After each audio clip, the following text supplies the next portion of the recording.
बिस्मिल्लाहिर्रहमानिर्रहीम नहमदुहु व नुसल्ली अला रसूलिहिल करीम अम्मा बाद। दूल्हा दुल्हन कोर्स के फाउंडेशन कोर्स का ये तुम्हारा आखिरी सबक है आज का। और अब तक जो है हमने इसके जो 3 चैप्टर है, पहला चैप्टर था निकाह के फ़ज़ाइल और निकाह के मसाइल, वो मुकम्मल हुआ। दूसरा चैप्टर था अपने लिए आप लाइफ पार्टनर जो चूज कर रहे हो उसमें क्या क्या क्वालिटीज होना चाहिए। तीसरा जो उसका चैप्टर था, तीसरे चैप्टर का नाम हमने दिया था निकाह की प्रोसेसिंग, जिसमें महर जहेज ये सारे मसाइल आपके सामने आ चुके हैं।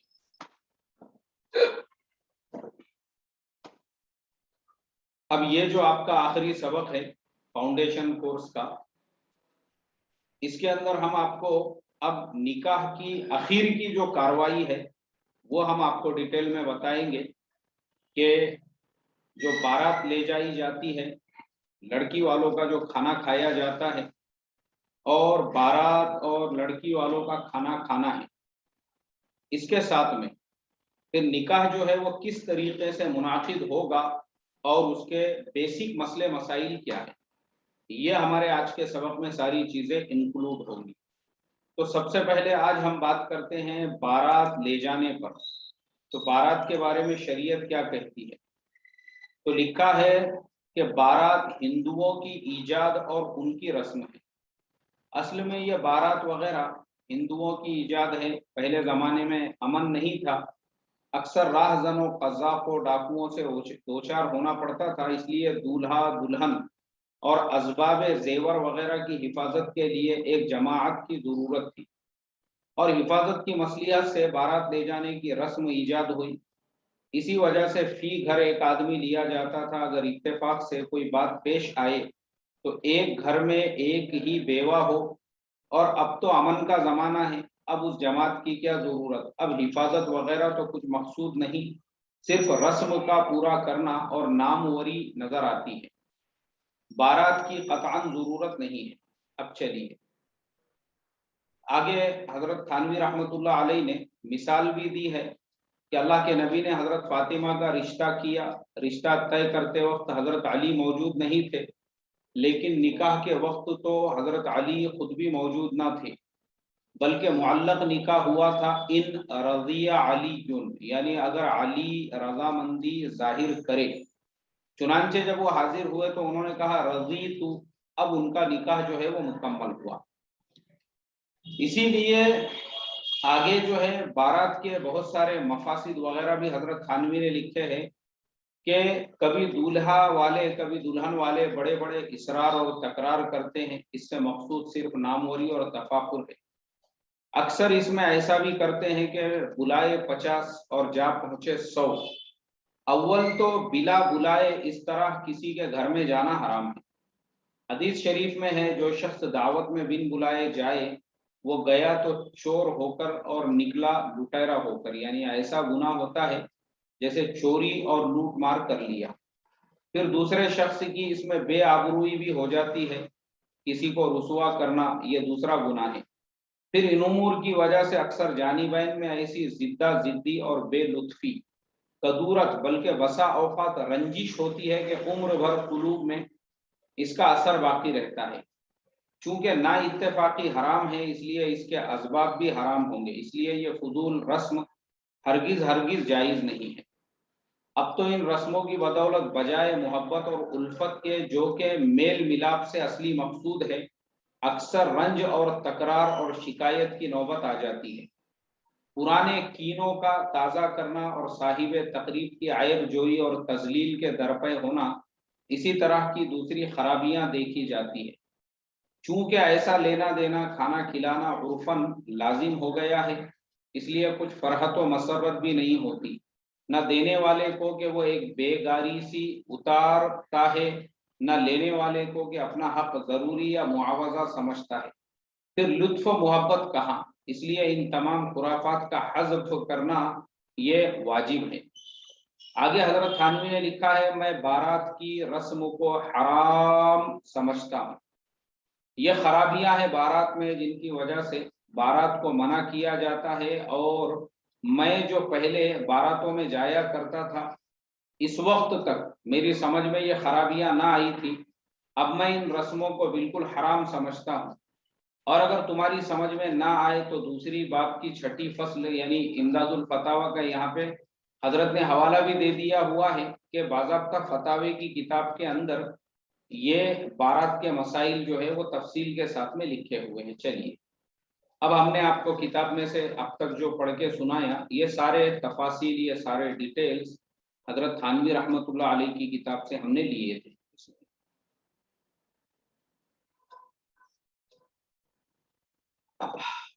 अल्हम्दुलिल्लाह।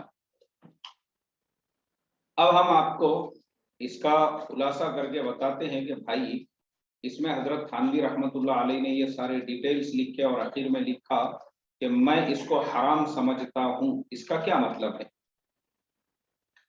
सबसे पहली चीज, बारात क्यों ले जाते थे और ये रिवाज कहाँ से बना?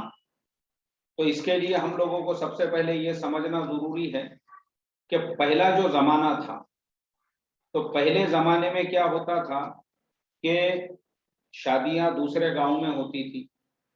अब दूसरे गांव में शादी है, इस गांव से लड़के वाले निकले हैं, अब ये गांव से दूसरे गांव जाना है, तो चूंकि पहले जमाने में जो है चोरियों का, डाकों का डर हुआ करता था, और अक्सर लोग जो है बैलगाड़ियों के अंदर सफर किया करते थे, बैलगाड़ियां होती थी। तो पहले जमाने में ये रिवाज बनाया गया कि भाई अब एक गांव वाले दूसरे गांव में जा रहे हैं निकाह के लिए, और वो दूसरे गांव की लड़की जब निकाह करके लेकर आएंगे तो उस लड़की के बदन पर जेवरात होंगे, सोने के जहेज का सामान होगा, लड़की के कपड़े वगैरह होंगे।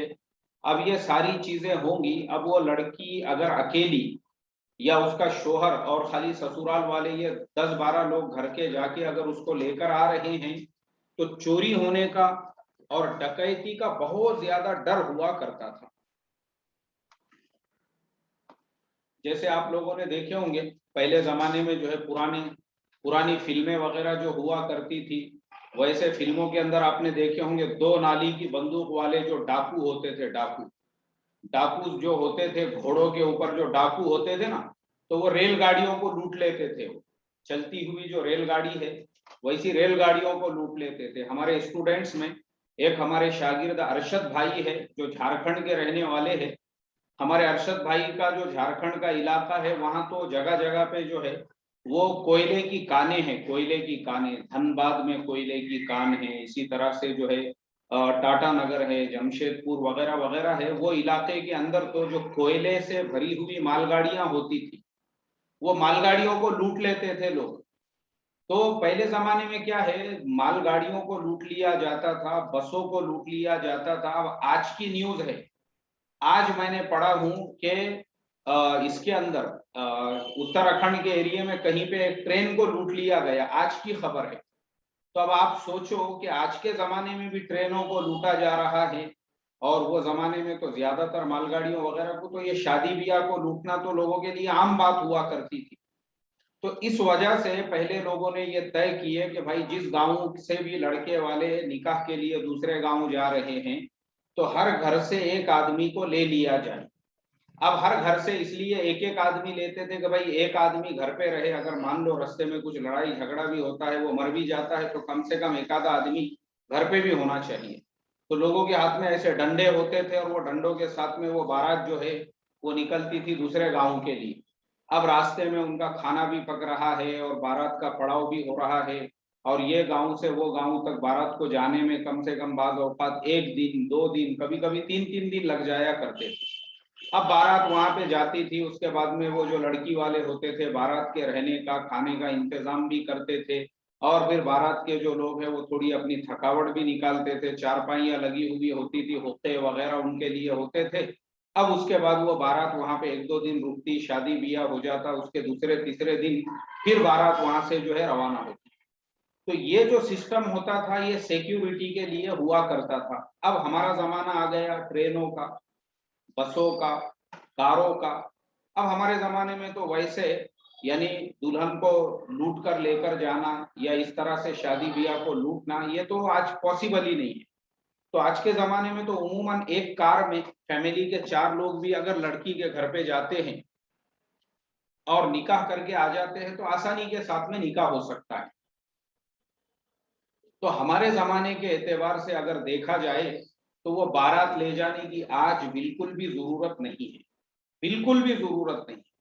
ये जो हम सोचते हैं कि अपनी जो बिरादरी है, बिरादरी के हर घर के एक आदमी को लेकर जाएंगे, तो लड़की वालों के सामने ये डिमांड रखा जाता है, भाई देखो हमारे जो बिरादरी के 500 लोग रहेंगे और 200 हमारे हिंदू दोस्त है, गांव वाले हैं, हमारे पहचान वाले, क्योंकि हमारे गांव वगैरह खेड़े पाड़ों में तो उमूमन खाना भी हिंदुओं का ही बनता है, जिसमें पूरी भाजी, वरण, भात और बूंदी और जिलेबी ये सब चीजें पकाई जाती है।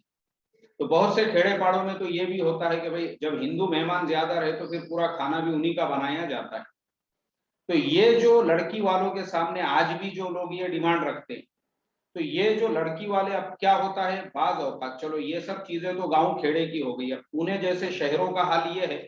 अभी मुझे खुद एक वलीमे की दावत है 5 सितंबर को, यहाँ की एक 5 स्टार होटल के अंदर वलीमे की दावत है। वो आप लोगों ने ऐसी जो है, अभी वो अभी गया नहीं, मैं इंशाल्लाह जाऊंगा कभी, तो आप लोगों को भी मैं बताऊंगा वहाँ की कारगुजारी। तो आप बड़े शहरों में तो ऐसा हो गया हुआ है कि फंक्शन हॉल में भी नहीं, बड़ी बड़ी जो 5 स्टार होटल है, ली मेरिडियन, ऐसी होटलों के अंदर लोग, मैं कई मरतबा जा चुका हूँ ली मेरिडियन के अंदर ऐसे ही फंक्शंस अटेंड करने के लिए। तो मैंने देखा हूँ वहां पे जो हाईटेक होता है सिस्टम, और मैंने एक बार एक कैटरर को, मतलब वो जो खाना वगैरह का वो जो सर्व करते हैं, वहां पूछा मैंने उनको, तो मैं एक दावत में गया था, उस टाइम पे पर पर्सन जो है 2500 रुपये की, मतलब पर पर्सन जो है 2500 रुपये उन्होंने बिल उनका जो है पे किया था। और उस टाइम पे जो है सिर्फ 300 लोगों को दावत थी, वो 300 लोगों में मैं भी एक था। तो मेरा वहां पे जाना हुआ, तो तब वैसे तो मैं कई मरतबा गया, लेकिन एक मरतबा मैंने उसको पूछा खास तौर पे, मैं बोला यार ये जो फंक्शन है इसमें ये जो तुम लोगों का रेट है वो क्या हिसाब से है, यानी पर पर्सन के। उसने बोला सर ये 2500 रुपये के हिसाब से है। अब आप मुझे लगाओ बताओ कि आजकल ऐसा हो चुका है कि बाज लोग लड़की वालों को ये प्रेशराइज करते हैं, भाई हमारे जो गेस्ट है वो बहुत हाईटेक है, सब ऑफिसर्स है, सब हायर एजुकेटेड है, सब लोग अगर हमारे यहाँ आएंगे वो फंक्शन हॉल में नहीं आ सकते हैं, वो किसी मंडप में नहीं आ सकते हैं, तो आप हमारे गेस्ट को जो है ली मेरिडियन, हयात रेजेंसी और इस तरह से जो बड़ी बड़ी होटल्स है वहां पे 5 स्टार होटलों में दावत दी जाती है। अब आप मुझे बताओ, वो लड़की का बाप अगर 2500 रुपये एक आदमी के पे कर रहा है, तो वो 100 लोगों के 2.5 लाख रुपये हो गए, 200 लोगों के 5 लाख रुपये हो गए, और 300 लोगों के वो हो गए 7.5 लाख रुपये सिर्फ खाना खाने के अंदर। ये मैं आपको उस दावत की बात बता रहा हूँ जिसमें मैं खुद पर्सनली प्रेजेंट रहा हूँ, वहां की मैं आपको बात बता रहा हूँ। तो मुझे आप बताइए कि ऐसे जब आप उनके ऊपर ये बोझ डाल रहे हो, तो ये तो बिल्कुल आपके लिए हराम होगा, नाजायज होगा, बारात को ले जाना और लड़की वालों के ऊपर ये प्रेशराइज कराना। अब हम आते हैं इस्लाम, इसके बारे में क्या रहबरी करता है। तो इस्लाम की रहबरी ये है कि अल्लाह के नबी सल्लल्लाहु अलैहि वसल्लम ने अपने जो निकाह जितने भी किए उसमें कहीं पे बारात का जिक्र नहीं है, ना ही लड़की वालों के खाने का जिक्र है। तो इसके लिए आज के सबक का, यानी ये आधा हुआ अभी सबक हमारा, आज के आधे सबक का खुलासा ये है कि लड़की वालों के खाने को हम अवॉइड अल्हम्दुलिल्लाह, लड़की वालों के खाने को हम अवॉइड करेंगे और लड़की वालों को साफ तौर पे ये बोलेंगे भाई हमको निकाह का खाना नहीं चाहिए, हम हमारे रिश्तेदारों को वलीमा करेंगे तो खिलाएंगे। अभी जैसे मैं हमेशा मिसाल देता हूँ, हमारे फर्जंद के निकाह में भी हमने ऐसा ही किया, लड़की वालों को ये बोल दिए हम बिल्कुल आपका खाना नहीं खाएंगे, और बाद में हमने वलीमा किए, हमने हमारे 1200 रिश्तेदारों को हमारे गांव में खाना खिलाए ले जाके। तो कैसा है ये चीज हमारी क्लियर होना चाहिए कि हमको खिलाना है ना, हम अपने जेब से खिलाए ना, वलीमे के अंदर हम खिलाए। लड़की वालों का क्यों खिला रहे तुम, उनका खिला के उसके ऊपर फखर कर रहे हो। अब आगे जो मैंने किताब में से पढ़ा हूँ, जो हजरत थानवी रहमतुल्लाह अलैह ने लिखा है कि अक्सर इस मसले की वजह से फितने फसाद पैदा होते हैं। चलिए अब मैं आपको फितने फसाद के भी 2 वाकयात सुनाता हूँ। ये खानों पे से, खानों पर से जो लोगों को बड़ी शादी करने का शौक होता है, एक निकाह में मुझे भी शिरकत करने का मौका मिला एक जगह पर, और लोग जो है खाना खाने के लिए बैठे हुए थे, और बैठे बैठे जो है जो बरतने वाला था वो जो नीचे बैठे हुए को बरत रहा था, तो नीचे बैठे हुए ने पूरी भाजी थी उसके अंदर, वो शादी मुसलमान की ही थी, तो उसने उसको बोला ये जरा पूरी ले रहे, बोले इधर। तो वो गया और पूरी देते देते उसकी जुबान से ये निकल गया। बोले साले कहाँ से पकड़ के लाए, बोले ये पेट भर रहा ही नहीं इनका, इसको अभी तक 10 पूरियां दे दिया, बोले मैंने। फिर उन्हें 2 पूरी देते देते बोला। अब जिसके सामने उसने ऐसा बोला ना, तो वो खाने वाला जो था वो गैरतमंद इंसान था, यानी वो भी जो है खाते पीते घराने का था, ऐसा कोई फकीर भिखारी तो था नहीं। लेकिन अब लड़के वालों ने लेके आ गए उसको, तो वो आया उनके साथ में मेहमान बन के।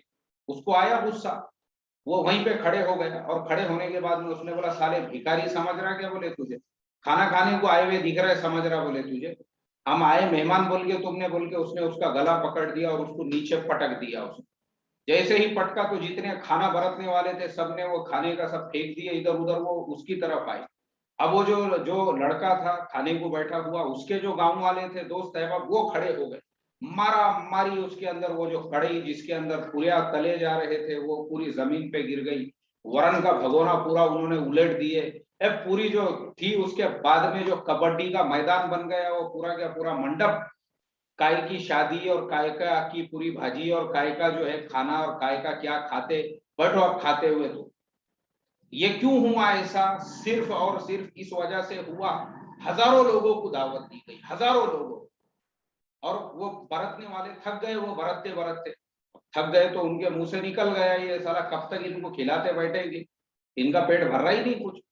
एक तो मैंने वो मंजर देखा, और दूसरी जगह पे लड़की वालों ने सब इंतजाम किए, लड़की वालों ने लड़के वालों के लिए खाने का इंतजाम किए और मिठाई का इंतजाम किए और आइसक्रीम का इंतजाम, सारे इंतजाम उन्होंने किए। अब जो दूल्हे वाले होते हैं ना, ये इनको फुकट खाने की आदत होती है, तो कभी कभी ये जरा एक्स्ट्रा नखरे भी करते हैं।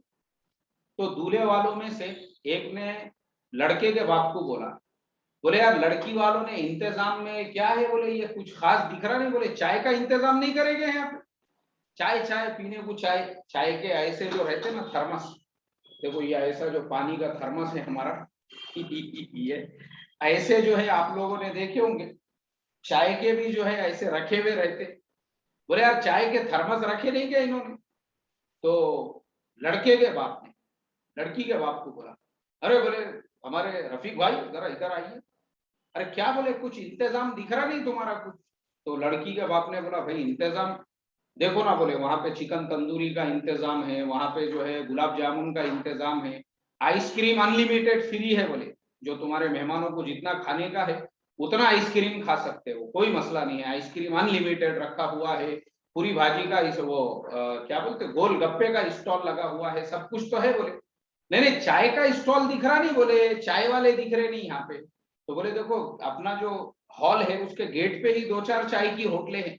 नहीं नहीं नहीं वो वैसा नहीं है ना, हमारे मेहमान शिकायत कर रहे ना, बोले वो हमारे जो मेहमान हैं वो शिकायत कर रहे, वो बोल रहे कि भाई ये लड़की वालों ने चाय का इंतजाम नहीं किया क्या। तो उन्होंने बोले यार चाय की अपनी बात नहीं हुई थी। नहीं नहीं बात नहीं भी हुई तो करना चाहिए ना, बोले तुमने इंतजाम। अब उसपे से लड़की के बाप और लड़के के बाप के बीच में हुज्जत हो गई, अब और 2-4 लोग इधर से और 2-4 उधर से जमा हो गए। फिर बात जो है चिल्ला पुकार मारा मारी, आइसक्रीम डाल इसके मुंह पे और गुलाब जामुन डाल उसके मुंह पे, साला फिर उसके बाद में काय का शादी होती और काय का क्या होता, वहीं पे पूरा प्रोग्राम खत्म हो गया, वो बाहर आने से पहले फिजा चली आई। ये 2 वाकयात मैंने मेरी आंखों से देखा। इस तरीके से ये खुराफात की वजह से, और जहां पे आपके मेहमान वगैरह नहीं रहते, ना किसी की खुशामद करने की जरूरत रहती, कुछ कोई जरूरत नहीं है, अपना घर के 2-4 लोग लेके जाओ और लड़की वालों से निकाह करो और लड़की को लेके आ जाओ।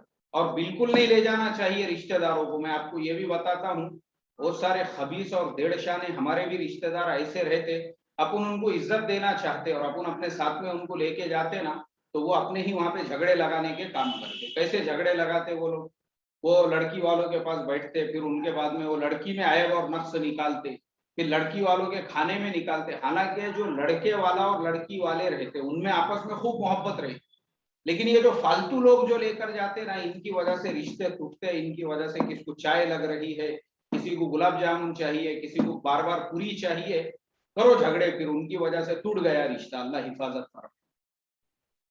तो ये मसले मसाइल नहीं होना चाहिए। इसीलिए ये बारात जो है शरीयत में बिल्कुल भी हराम है, नाजायज है, एक बात याद रखो। हाँ, अब इसमें एक पॉइंट और मैं आपको बता देता हूँ। आपने लड़की वालों को एकदम बोल दिए साफ साफ, भाई हमारी बारात नहीं रहेगी, आप भी ज्यादा इंतजाम मत करो। अब लड़की वालों ने अगर आपको ये बोले, अरे भाई ठीक है तुम्हारी बारात नहीं भी रहेंगी, लेकिन तुम्हारे जो करीब के रिश्तेदार है 10, 12, 15, 50 लोग रहेंगे, तो कम से कम हम उनके खाने का इंतजाम करते हमारे खुशी से। ये आपके लिए जायज है, ये आपके लिए हलाल है, क्योंकि आपने उनके सामने डिमांड नहीं रखे, बल्कि उन्होंने सामने से आपको दावत दी है खाने की। तो ठीक है, कोई बात नहीं, क्योंकि बोले देखो हमारे भी 5-50 मेहमान रहेंगे, हम उनके खाने का इंतजाम कर रहे, अब तुम हमारे घर पे आएंगे, निकाह वगैरह हुआ, फिर वैसी लड़की को ले जा रहे, तो ये हमको अच्छा नहीं लगेगा, इसलिए हम खुद इंतजाम करते। तो उन्होंने उनकी मर्जी से 30, 40, 50 लोगों का ऐसा इंतजाम किए, ये बिल्कुल आपके लिए हलाल होगा, जायज होगा। ये हमारा हो गया सबक का एक पार्ट। दूसरा जो पार्ट है वो ये है, अब आपने जो है ये सारी खुराफात को बाजू में रखे, अब निकाह की जो प्रोसेसिंग है उसके अंदर जो पेपर वगैरह आप बना रहे हो, उसके प्रॉपर आपने पेपर बनाना चाहिए। यानी सिर्फ जुबानी बातचीत नहीं, बल्कि निकाह के जो पेपर है, पेपर चाहे मस्जिद का पेपर हो या कोई भी पेपर हो, वो पेपर पर आपने पूरा निकाह जो है कराना चाहिए। बगैर पेपर के भी निकाह करने के प्रॉब्लम और नुकसान ऐसे होते हैं कि बहुत सारी लड़कियां जो है ना वो बहकावे में आ जाती है, इश्क हो गया, मोहब्बत हो गई, और इश्क मोहब्बत के चक्कर में पड़ गए। और जैसे आप लोगों ने देखे होंगे फिल्मों में जैसी लव स्टोरीज बताते हैं कि मंदिर में जाके हजरत ने जो है वहीं पे जो है अपने अंगूठे को काट डाले कांच से और उसको मांग में सिंदूर भर दिए। या ऐसे ही मुसलमान साहब है तो काजी साहब के पास में चले गए और 2 गवाहों की मौजूदगी में निकाह हो गया और पेपर वगैरह कुछ नहीं बनाए। तो इसका सबसे बड़ा नुकसान ये होता है, वो इंसान मरने के बाद उसकी मीरास में से आपको एक कौड़ी भी नहीं मिलती है। एक बात याद रखो, मैंने ऐसे ऐसे ऐसे मेरे पास में कारगुजारियां हैं कि ये एक टॉपिक ऐसा है जिसके लिए मुझे पूरा एक दिन चाहिए। तो अभी मैं खाली यहीं पे आपको समझा देना चाहता हूं कि प्रॉपर पेपर बनाओ, पेपर बना के निकाह करो। बगैर पेपर के किसी से भी निकाह मत करो, किसी के झांसे में मत आओ, किसी के इश्क में मत आओ, किसी की मोहब्बत में मत आओ, क्योंकि तुम्हारे पूरे जिंदगी का मसला है। एक चीज तो ये हो गई। दूसरी चीज, जब निकाह का ईजाब और कबूल कराएंगे, यानी जो निकाह की कार्रवाई होती है, तो उसमें हम लोग क्या करते हैं कि वकील जो बनाते हैं, वकील मामू को वकील बनाते हैं, चचा को वकील बनाते हैं, दादा को, किसी को वकील बनाने की जरूरत नहीं है। जब लड़की का बाप जिंदा है तो वो खुद लड़की का वली है, वो खुद लड़की का वकील। बाप के अलावा किसी को नहीं बनाना चाहिए। और गवाह जो बना रहे हो तो 2 गवाहों की मौजूदगी ठीक है, अब गवाह आप किसी को भी बना सकते हैं, गवाहों के लिए कोई मसला नहीं है, लेकिन वकील जो रहेगा वो लड़की का बाप ही रहेगा।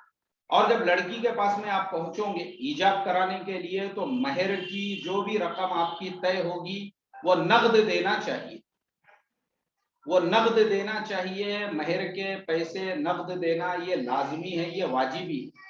इसलिए कि अल्लाह के नबी ने फरमाया, अगर महर देने की नीयत नहीं है तो मियाँ बीवी का जो ताल्लुक और रिलेशन है वो ऐसा ही होगा जैसे मुंह काला करने का गुनाह होता है। इसलिए महर नगदी दे दो।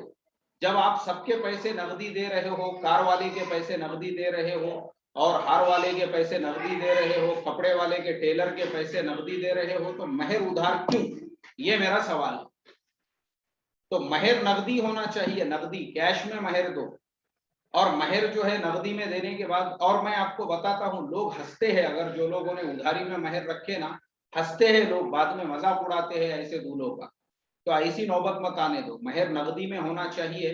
तो जब लड़की को वो महर सुनाने के लिए जाएंगे तो उसके हाथों में वो महर दे देना चाहिए कैश में, कि ये महर की रकम है, ये दी जा रही है तुझे, ये ले तेरे हाथों में पकड़ बोल के वो पैकेट उसके हाथ में रखे और उसको अच्छे से सुनाए कि शेख रफीक एंड शेख शफीक के साथ में तुम्हारा निकाह किया जा रहा है, तुझे कबूल और मंजूर है क्या नहीं है। क्योंकि इस्लाम ने औरत को भी वो बराबर के राइट्स दिए हुए हैं, उसका ईजाब करना भी जरूरी है। इफ शी विल रिजेक्ट, अगर वो रिजेक्ट कर देंगी तो इस सूरत के अंदर वो निकाह कयामत तक भी मुनाकिद नहीं होगा, कभी भी नहीं होगा। तो इसलिए औरत को, लड़की को भी पूरा अपने डिटेल्स में सुनाना चाहिए। और अगर पेपर है उसने दस्तखत कर दी तो इसका मतलब यह है कि वो राजी है। उसके बाद मुंह से बुलवाने की जरूरत नहीं है। और ऐसे ही अगर वो मुंह से नहीं बोलती भी है, शर्मा के उसने अपनी मुंडी झुका ली नीचे और दस्तखत कर दी, तो निकाह, इसका मतलब वो राजी है, वो खुश है। एक चीज तो ये हो गई। उसके बाद में जब आप लड़के को सुनो कबूल करवा रहे हो, तो उस टाइम पे भी लड़के ने इतने जोर से बोलना चाहिए कि सब लोगों को वो सुने आ सके। ये निकाह की कार्रवाई है। तो आज का जो हमारा सबक है, ये फाउंडेशन कोर्स का हमारा आखिरी सबक था, जो हमने आपको बताए थे कि हम निकाह तक का सबक आज मुकम्मल कर लेंगे। आज हमारा फाउंडेशन कोर्स मुकम्मल और कंप्लीट हुआ। कल से हमारा एडवांस कोर्स शुरू होने वाला है और उसकी टाइमिंग रहेगी 8:30 बजे से, यानी 1 घंटे के बाद में। जैसा रोजाना 7:30 से है, तो अब 7:30 से कल से जो है, जो नई बैच रहेगी फाउंडेशन वालों की, उनका हम शुरू करेंगे। और तुम लोगों का 8:30 बजे से, मैं तुमको वैसे मैसेज भी कर दूंगा। तो कल से तुम लोगों को ज्वाइन होना है 8:30 बजे से, क्योंकि तुम्हारा जो एडवांस कोर्स है, अब वो हमारा कल से जो शुरू होगा। अब शादी के बाद की लाइफ, उसमें लड़की का चेहरा देखने का तरीका क्या है, महल्ले वाले, खानदान वाले, बिरादरी वाले जब लड़की को देखेंगे, उसके बाद में उन्होंने किस टाइप के कमेंट्स करना चाहिए, या जो अलग टाइप के कमेंट्स आजकल किए जाते हैं, उसके बारे में शरीयत क्या कहती है। और लड़की को हदिया देने का मसला है, उसके हाथों में पैसे रखने का मसला है। ये सारे मसले मसाइल जो है वो कल से शुरू होंगे। फिर उसके बाद में लड़के का वलीमा है, वलीमे के बाद में मियाँ बीवी के फिजिकल रिलेशंस है, और शरई और इस्लामिक तरीके से कैसे कैसे फिजिकल रिलेशंस बनाए जा सकते हैं, और हस्बैंड एंड वाइफ जो है वो अपनी लाइफ को कैसे इंजॉय कर सकते हैं, ये सब तुम्हारा कल से शुरू होने वाला है। तो मेरी रिक्वेस्ट है, कल से 8:30 बजे से आप लोगों को क्लास ज्वाइन करना है। और दूसरी चीज ये है कि फाउंडेशन कोर्स जो 1 तारीख से शुरू होने वाला है, 1 तारीख यानी वो शुरू होगा हमारा परसों के दिन से। तो मेरी रिक्वेस्ट है, आप लोगों के जान पहचान में, दोस्तों में, फ्रेंड्स में जितने भी लोग होंगे, उनको आप मेरा जो मैसेज है मैंने आप लोगों को भेजा था, वो सबके साथ में शेयर करो, उनको कन्विंस करो। अगर आपको इस कोर्स से फायदा फील हो रहा है तो, और एडवांस में तो और ज्यादा मजा आएगा उसके अंदर आपको। जब आप एडवांस कोर्स पढ़ोगे ना, और मजा आने वाला है, क्योंकि एडवांस के भी 3 चैप्टर है। उसका जो पहला चैप्टर है वो हस्बैंड एंड वाइफ के जो फिजिकल रिलेशंस वगैरह है, सिर्फ उसी के बारे में। दूसरा जो चैप्टर है वो मसले मसाइल का चैप्टर है, यानी दोनों के एक दूसरे पे जो हुकूक है, हस्बैंड का वाइफ पे, वाइफ का हस्बैंड के, सास का बहू पे, बहू का सास पे, ननन का भावच पे, भावच का ननन के ऊपर, और जो ससुराली रिश्तेदार है उनके सारे जो राइट्स और हुकूक है। और तीसरा जो चैप्टर है उसमें हम आपको तलाक के, खुला के, और फिर अगर मियाँ बीवी में नहीं बन रहा है तो वो प्रॉब्लम्स, और शोहर घर छोड़ के भाग गया है और उसका पता नहीं है 10-12 सालों से, तो वो सारी सूरतों में आप क्या करोगे, वो सब, यानी वो भी 3 चैप्टर के अंदर तकसीम है। तो इसलिए मेरी रिक्वेस्ट है, अपने दोस्त अहबाब को जो है हमारे फाउंडेशन कोर्स के लिए आप कन्विंस कीजिए और उनको मोटिवेट कीजिए, ताकि जो परसों से सबक शुरू होने वाला है उसमें वो लोग भी शामिल हो सके। अब किसी का कोई सवाल है तो मुझे आप फौरन व्हाट्सएप के ऊपर मैसेज कीजिए, इंशाल्लाह हम आपके सवाल का जवाब देने की पूरी पूरी कोशिश करेंगे।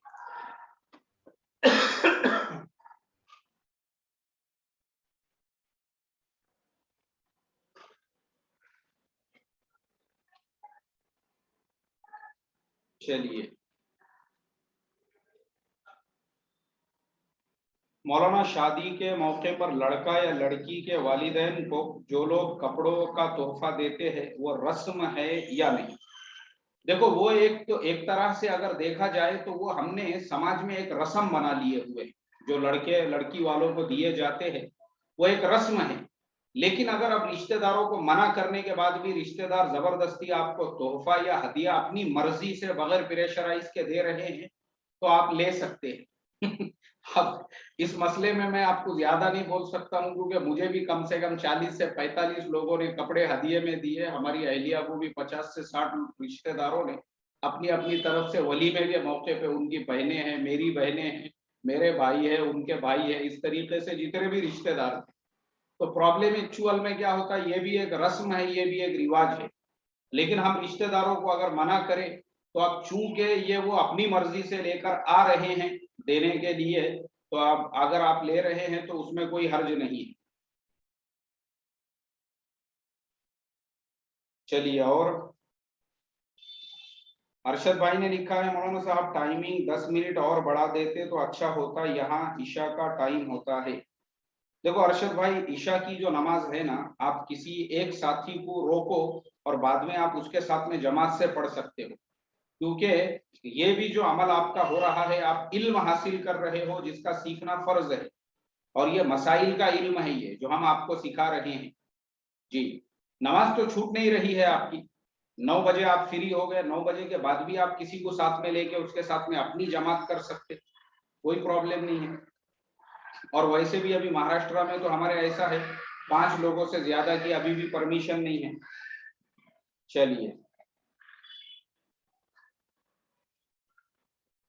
मौलाना अमीनुद्दीन साहब ने लिखा है, इसको न्योता समझते लोग।